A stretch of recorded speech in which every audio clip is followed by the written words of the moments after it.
Good morning, and just a couple things about Georgia. Just a good win for our team. I feel that's really what it was. It was a team win, both sides of the ball, and special teams as well, all being involved in how we got it done. And wasn't perfect by any means, and sometimes a lot of times in those type of games, it's going to be ugly at times, and so it's just a matter of continue to play hard, be resilient.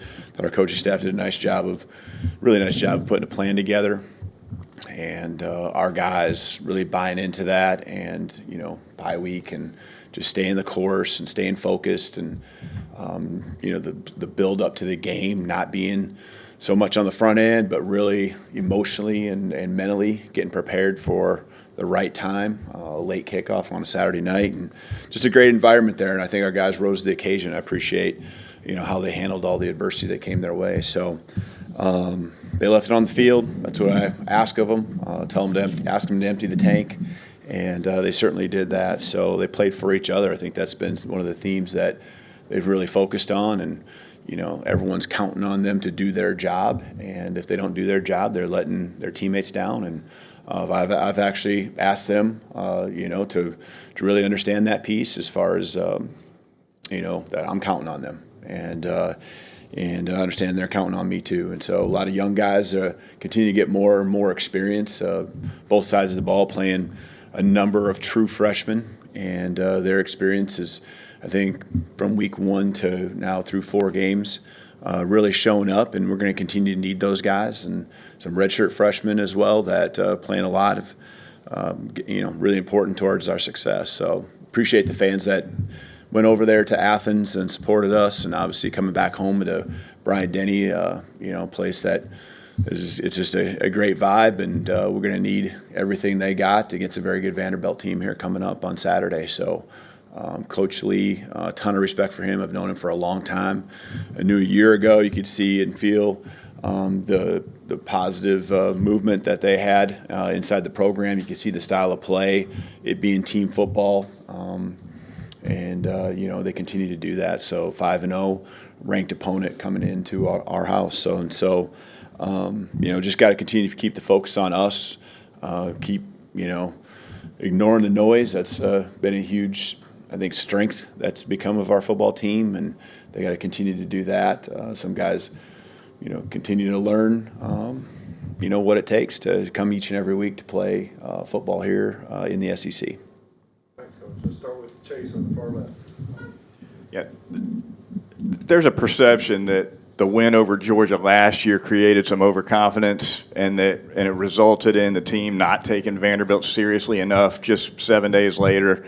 Is that fair? And if not, how do you see it? Yeah, I mean, I'm not going to argue against that. You got to handle success, and you got to come back every single week in this league. And I've talked to, every coach I talk to at midfield, that's what the conversation's about is, here you go again. And you got to reload mentally, physically, emotionally to during the week, get prepared at the highest level you possibly can, and go play ball. Physically, it's going to be a battle, and mentally, you got to be ready to respond. And so, we didn't handle success, however you want to put it, last year well. You can't argue that. I also think that they did a nice job of executing in critical times and made plays. And so, no different this week, right? We and our success that we had on Saturday, none of it matters. None of it carries over. The third down stops, the third down execution on offense, it doesn't matter. Points don't carry over. Every game's its own game. There's new matchups that are going to be presented in this game that were different than last week. And so just like I talk about every play being its own play, this game is its own game. To the right side, Charlie. Yeah, Coach, after the game on Saturday, you talked about how you got to continue to get better in the run game. Just what does that look like? How do you accomplish that? Yeah, I think, I feel like it is taking steps, and I think it's on both sides of the ball, just better execution. Guys understanding the job, but just keep executing. And I think there were some times where we were closer, but you didn't see it necessarily lead to these eye-popping numbers or these explosive plays. But I think there were times when, especially at the end of the game, third quarter were 4 and 5 yard runs, at the end of the game, the last drive on first down, getting 7 yards when you know that's what's going to happen. It's going to be a run play, and then getting a first down and then doing it again and getting 5 on the next set of downs. Those are important and hard yards, and so. The execution just from the beginning, we want to continue to keep better. It starts with a mindset that's what it's going to take every single week. And so just to practice. Reps is what it's all about. Go to Katie on the left. Sorry, I just got distracted because I was writing something down. What do you think you haven't turned it over through the first 4 games, just what do you think has led to the success in ball security, just overall on offense? Being intentional. Repetitions in ball security circuit that we do every single day. Showing our players. We showed clips during the bye week of other teams losing games and moments where, just a little bit of the elbow not being tight enough to the rib cage, or, even a player having it high and tight, but it just not being tight enough, locking the wrist, and, technically doing the things just on such a high level all the time, and being real truthful and showing times in practice or showing times in games, where there's a time or two where those fundamental things aren't done perfect. So it's being intentional. It's being intentional on running to the ball defensively to cause those turnovers too. And so it's effort. It's fundamental, and I think our guys are really understanding that you win and lose games because of those things, and it's one of those things that was one of our 3 keys to victory was winning the turnover margin. We did that. Let's go to Nick on the front right. Yeah, you also won the penalty battle, if you will, and that you had fewer penalties. What can be carried over from that performance in minimizing penalties moving forward? Yeah, and to do it on the road in that environment, just proud of the guys, the way they continue to just stay the course, and I know they got it in them. I know that the want to is there, and so not living in the gray area. That's been a common theme for us going back to February when we really broke all the ways that things you needed to do to win, and when we worked on the category of penalties, focusing on where we fell short a year ago, focused on other teams and NFL teams, college teams, just making sure we covered all the scenarios. And it's, you're never going to cover all of them. New ones pop up all the time. And so just doing your best to really make sure the guys understand that you can't relax for one moment. You get on the boundary, you get on the sideline. You got to be smart. You got to figure out can I hit him or not? On the quarterback. Just locked in on the cadence, and when there's noise, like we had on Saturday, guys did a nice job just focusing on what we repped and locked in on doing their job. Go to Emily Grace, front left. Hey, Coach, can we get an update on Quay and Jamarian? Yeah, Quay. So Quay, he has a broken foot and surgery and everything, and so he won't be out for the season, but he'll be an extended amount of time here. And then Jamarian, just with everything, he'll be out for the season, and so that's unfortunate. Just love both of those guys, but Zebo, as we refer to him, Jamarian's just. He's going to have a healthy recovery. He'll recover fully, and so that's the main thing in the big picture of everything. But unfortunately, we won't have him back this season. Colin on the front left. Hey, Kalen.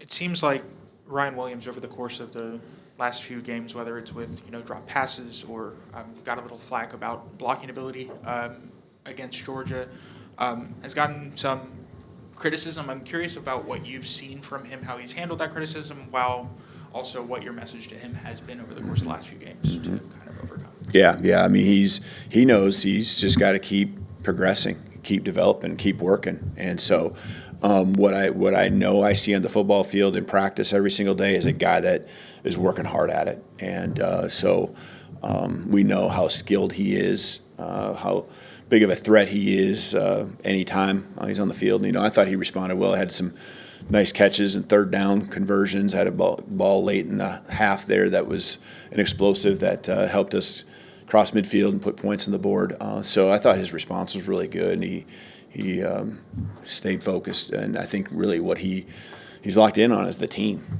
And again, he's not going to be perfect, just like any other guy. And we expect a lot out of him, and we've built that up for him, and he certainly wants that. But he's just got to keep taking the steps, keep getting better, and he will. He just keep working through it. But his desire to go out there and be a team player, block. I mean, it's the want to factors there. So just got to keep working on the fundamental things, and he'll do it. Joe, third row on the left. Coach, how do you think that Tim Keenan played in his return? And secondly, Vanderbilt has a lot of graduates, a lot of redshirt seniors, juniors on their offensive line. Florida State did as well. What do you think you can take from the Florida State experience with the young defensive lineman? You're going to be missing James for the first half of the game into this weekend's game. Yeah, that's something we'll talk more and more about with the team as we go through the week, starting tomorrow with James. Because we do have to cover for him early. And when he comes in, he needs to be locked in on what's been happening, so it isn't him feeling out the process when he gets into the game. But Tim, just as the week went on, I think early in the week he was a little sore and things like that. But when he got to game day, just really, I thought he played well. He was an important part of our success, and just a big hammer up in there, just holding down gaps and keeping the movement to be very minimal. So he played. In our grading, he played a nice game all around. And so I don't know if I had a true number of snaps I was expecting to play, but I know he didn't play less than what I thought. If anything, he played more. And so we certainly do need to rise to the occasion. As your second question, we got to rise to the occasion and keep asking more out of our young guys against a veteran group, like you said. And I think we're doing that. I think guys are straining in practice. I've been on the young guys as much as anything, not just at that position, but across the board, for them to understand, the urgency that they got to have just in meetings and on the field, the strain that it takes. And then now they're seeing, I think you get into game day in these big games, the SEC games, and, they're getting it. They're figuring it out. Let's go to Jamie on the front row. Hey, Coach, the scene is set just like last year after Georgia. You've got Vandy. How do you guard against an emotional letdown this season after such a huge win in Athens? And also, are you going to be wearing a black hoodie on Saturday? I think that part's, I think we all know that you don't win because of that and you don't lose because of that. But I get it. I think, for us, you got to learn from what you've been through, right? And so the handling of success last year and then what had happened for the different reasons it happened, and then where we're at now and the opportunity that we have in front of us and what we've gone through, you take your past experiences and you have to just keep learning, and you got to keep understanding how we got our feet somewhat underneath of us, okay, and have a little bit of momentum.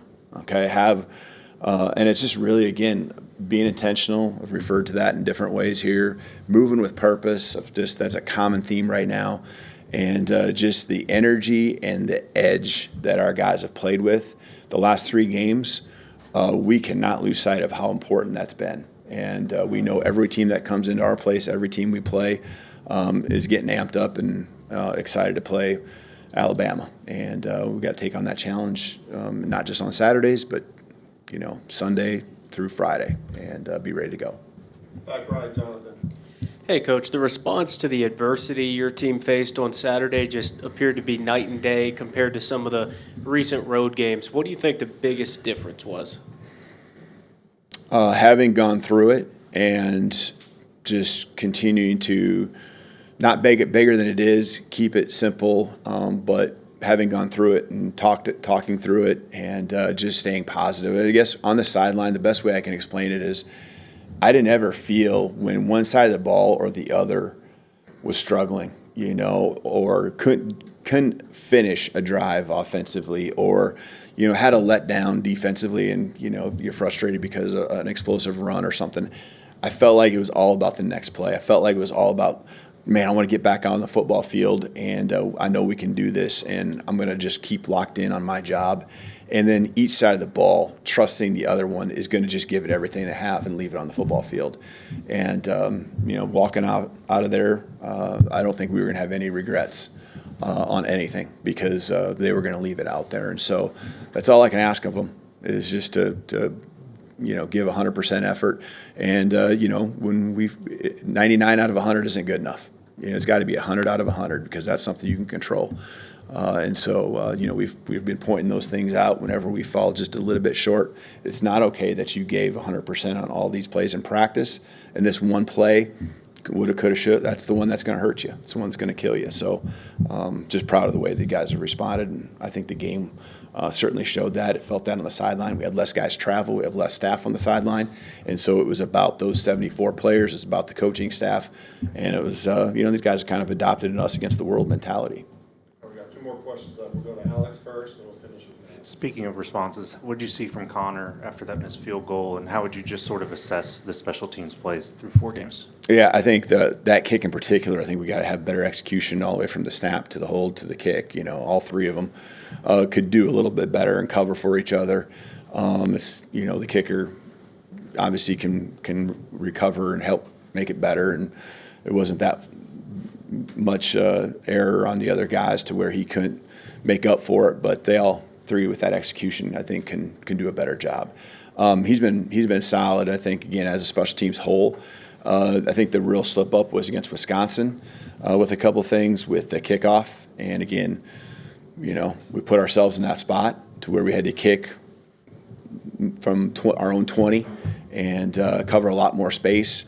I was really pleased with the way we controlled their return game with Branch being a threat, both in the punt return and the kickoff returns. And so we had a squib opportunity. We pinned them deep at the end of the first half, didn't let up in any way to give them any life there to feel like they could go down and even get 3 points on the board.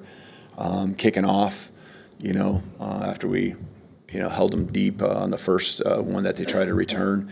Really, they just were all about, taking the ball to 25, fair catching it. And so, I think we're doing a solid job. There are so many young guys on our special teams units, and everyone, I'm not afraid to put it out there because I think they're executing at a high level. I mean, Latsier Brooks, you watch him run down there on kickoff.